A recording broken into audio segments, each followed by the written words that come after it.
जागतिक किडनी दिनानिमित्त Ashoka Medicover hospital Nashik येथे किडनीच्या आरोग्याबाबत जनजागृती करण्यासाठी विशेष कार्यक्रमाचे आयोजन करण्यात आले। या कार्यक्रमात किडनीचे आजार, त्यांची लक्षणे, प्रतिबंध आणि वेळेवर उपचार याबाबत नागरिकांना मार्गदर्शन करण्यात आले। या कार्यक्रमावेळी अशोका मेडिकवर हॉस्पिटलचे nephrologist doctor Vipul Gattani, nephrologist doctor Iravati Waghmare, urologist doctor Shyam Talreja तसेच सीव्हीटीएस तज्ञ डॉक्टर प्रणव माळी उपस्थित होते। तज्ञ डॉक्टरांनी किडनीचे आजार वाढवण्यामागील कारणे, त्यांचे निदान आणि उपचार पद्धती याबाबत सविस्तर माहिती दिली आहे। या प्रसंगी रुग्णांच्या किडनीच्या आरोग्याची नियमित तपासणी सुलभ व्हावी यासाठी स्पेशल किडनी केअर पॅकेजचेही उद्घाटन करण्यात आले।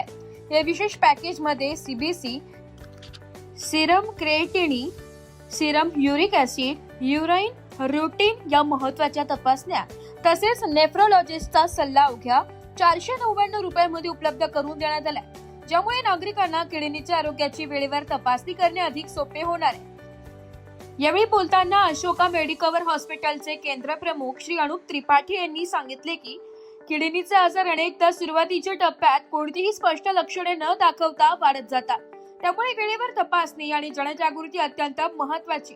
जागतिक किडनी दिनाच्या निमित्ताने आयोजित या कार्यक्रमाद्वारे नागरिकांमध्ये किडनीच्या आरोग्याबाबत जागरूकता निर्माण करणे हा आमचा उद्देश आहे। तसेच स्पेशल किडनी केअर पॅकेजच्या माध्यमातून नागरिकांना आवश्यक तपासण्या सुलभ आणि किफायतशीर दरात उपलब्ध करून देण्याचा आमचा प्रयत्न आहे। जागतिक किडनी दिनानिमित्त नागरिकांनी आपल्या किडनीच्या आरोग्याकडे विशेष लक्ष देऊन नियमित तपासणी, निरोगी जीवनशैली आणि तज्ञांचा सल्ला घेण्याचे आवाहन डॉक्टरांनी केले। अशोका मेडिकवर हॉस्पिटल नाशिक येथे किडनीशी संबंधित आजारांचे निदान, डायलिसिस सुविधा, शस्त्रक्रिया तसेच तज्ञ उपचार आधुनिक तंत्रज्ञानाच्या सहाय्याने उपलब्ध आहे।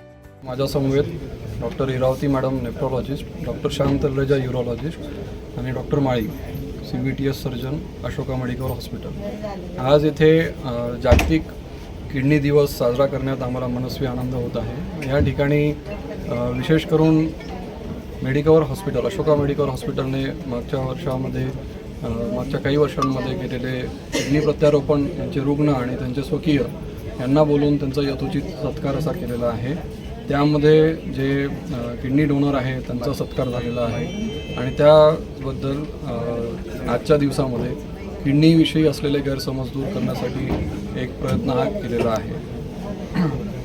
हा किडनी दिवस निमित्त आम्ही ऑलरेडी जे रुग्ण या मार्गामधून गेलेले आहेत त्यांना आवाहन केलेलं आहे की समाजामध्ये असलेली गैरसमज दूर करावी, त्याचबरोबर या आजाराबद्दल असलेल्या गैरसमजुती दूर व्हाव्यात, या आजाराबद्दल असलेली माहिती इतर रुग्णांना मिळावी, त्याचबद्दल याविषयी असलेली उपचार पद्धती म्हणजे किडनी प्रत्यारोपण, डायलिसिस यासंबंधी असलेली माहिती रुग्णांना देण्यात आलेली आहे। त्याचबरोबर अशोका मेडिकवर या ठिकाणी असलेले उपचार पद्धती, एका छताखाली असलेले जे विशिष्ट प्रयोजन आहे त्यांची माहिती या रुग्णांना देण्यात आलेली आहे आणि त्यासाठी मेडिकवर हॉस्पिटलने घेतलेले प्रयत्न हे उचित आहेत आणि त्याबद्दल त्यांचे धन्यवाद। 70 किडनी प्रत्यारोपण आणि 3 यकृत म्हणजे लिव्हर ट्रान्सप्लांट अशोका मेडिकवर हॉस्पिटलमध्ये यशस्वीपणे पार पाडण्यात आले आहेत आणि यापुढेही केडेवर किडनी प्रोग्राम खूप चांगल्या पद्धतीने ते राबवण्यात येत आहेत, तर त्या संबंधीची माहिती पण याद्वारे देण्यात आलेली आहे। सर एक समावेश हो, यामध्ये शासकीय योजनांचा म्हणजे मुख्यमंत्री निधीतनं किडनी प्रत्यारोपण झालेल्या रुग्णांना मदत मिळाली आहे।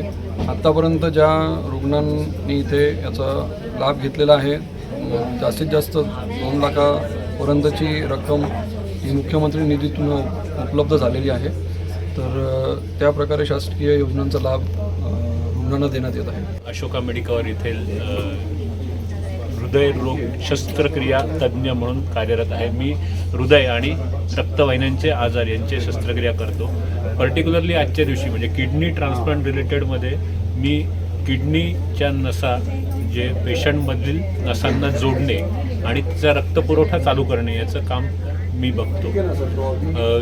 माझं या दिवशी आव्हान एवढंच आहे की ज्यावेळेस आपण एखाद्या ठिकाणी किडनी ट्रान्सप्लांटसाठी आपल्याला सांगितलं जातं तर जितका महत्त्वाचा नेफ्रोलॉजिस्ट म्हणजे किडनी रोग तज्ज्ञ असतो तितकंच ऑपरेशन करणारी टीम म्हणजे यूरोलॉजिस्ट आणि नसा जोडणारा सर्जन हाही महत्त्वाचा असतो आणि त्यांची उपस्थिती देखील तितकीच महत्त्वाची असते. कारण पहिले जे 3 दिवस किंवा जोखमीचा पिरियड असतो, ICUतला पिरियड असतो, त्यामध्ये जे काही कॉम्प्लिकेशन उद्भवू शकतात त्यासाठी 24 तास आमची सर्जनची अवेलेबिलिटी आणि सर्जिकल टीमची म्हणजे भूलतज्ञ आणि इतर जे काही लोक असतील त्यांची अवेलेबिलिटी फार महत्त्वाची असते.